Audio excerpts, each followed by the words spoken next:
Di tengah sengitnya perseteruan dua institusi ini muncul satu nama warga sipil yang menjadi kunci penting, yaitu Ferianto Hongkiriwan, yang lebih dikenal di kalangan elit dengan nama Ferry Boboho. Dia adalah pendiri dan promotor ajang balap mobil Japan Super Touring Championship atau GSTC yang rutin diselenggarakan di sirkuit Sentul. Lewat hobi balap ini, Ferry berhasil membuka pintu pergaulan dan mendapatkan akses masuk ke lingkaran elit pejabat Kejaksaan Agung.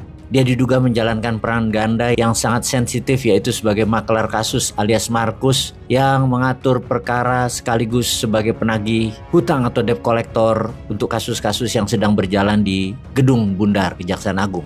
Lembaga IPW, Indonesian Police Watch, bahkan mengendus bahwa tugas utama Ferry adalah mengamankan kepentingan pengusaha-pengusaha swasta yang perkaranya sedang diperiksa oleh kejaksaan. Salah satunya termasuk kasus kakap yang dikenal dengan sebutan perkara Tan Kian. Suhu panas ini akhirnya meledak menjadi benturan fisik di lapangan pada tanggal 25 Juli 2025 tahun kemarin. Sore itu di Bogor Cafe yang terletak di dalam Hotel Borobudur, Jakarta Pusat, seorang anggota Densus 88 Polri yang bernama Bribtu Faisal Faizur Rahman sedang menjalankan tugas rahasia untuk membuntuti gerak-gerik Ferry Boboho. Penyamarannya rupanya terbongkar oleh Ferry. Menyadari dirinya sedang diintai polisi, Ferry tidak panik. Dia langsung memanfaatkan jaringan dan menghubungi relasi seorang perwira tinggi militer yang ia kenal. Dan dalam waktu yang sangat singkat, sejumlah personel dari Badan Intelijen Strategis atau BAIS TNI tiba di lokasi atas perintah Ferry. Para prajurit militer tersebut langsung bergerak agresif. Mereka menyergap Bribtu Faisal, merampas serta merusak telepon genggamnya agar bukti-bukti di dalamnya hilang, lalu membawanya pergi secara paksa untuk diinterogasi. Insiden penyekapan dan kekerasan terhadap anggota itu tentu saja menyulut kemarahan besar di internal kepolisian. Polri langsung bergerak cepat membalas perlakuan tersebut. Hanya berselang 3 hari, yaitu pada tanggal 28 Juli 2025, polisi resmi menangkap Ferry Boboho. Penangkapan Ferry ini sebenarnya dirancang oleh penyidik kepolisian sebagai pintu masuk strategis untuk melakukan penggeledahan besar-besaran di rumah pribadi sang Jampitsus, yaitu Pak Febri, guna mencari bukti keterkaitan yang lebih dalam. Namun rencana serangan polisi ini gagal total di lapangan. Tahun lalu tuh ya. Begitu tim kepolisian bergerak menuju kediaman Febri, rumah sang jaksa agung muda ternyata sudah dijaga ketat dan dibentengi oleh pasukan bersenjata lengkap dari TNI. Benteng hidup militer ini memaksa polisi mundur, meninggalkan misteri perseteruan dua lembaga yang sampai saat ini menyisakan ketegangan dari bawah. Di permukaan sih tidak kelihatan. Setahun kemudian, yaitu sekarang, ketika Jampitsus aktif akan membuka masalah MBG di kepolisian dan masalah dugaan korupsi MBG di berbagai tempat. Di bulan Juli 2026 ini, sebuah tempat rahasia yang selama ini menyimpan harta terlarang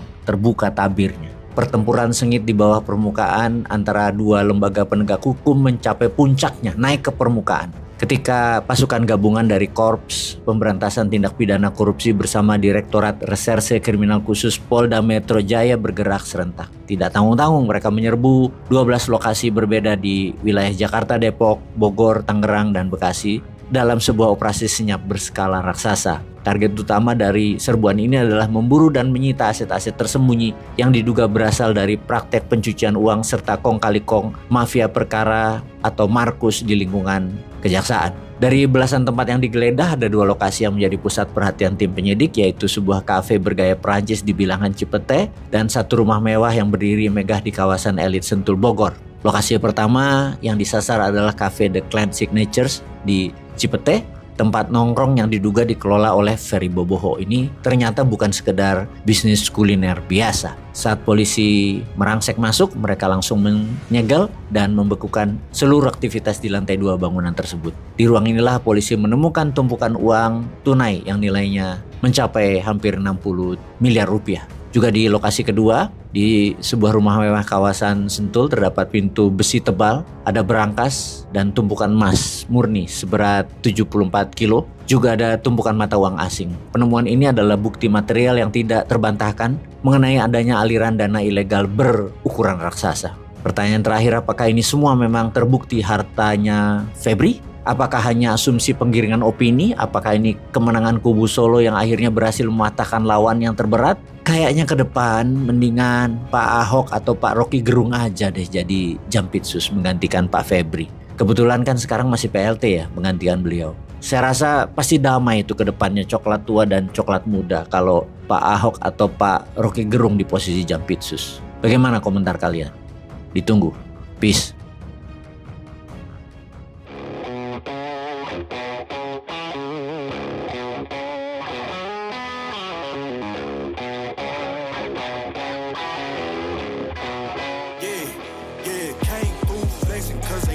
Got the sauce, got the presence on me, I can't ever take it off.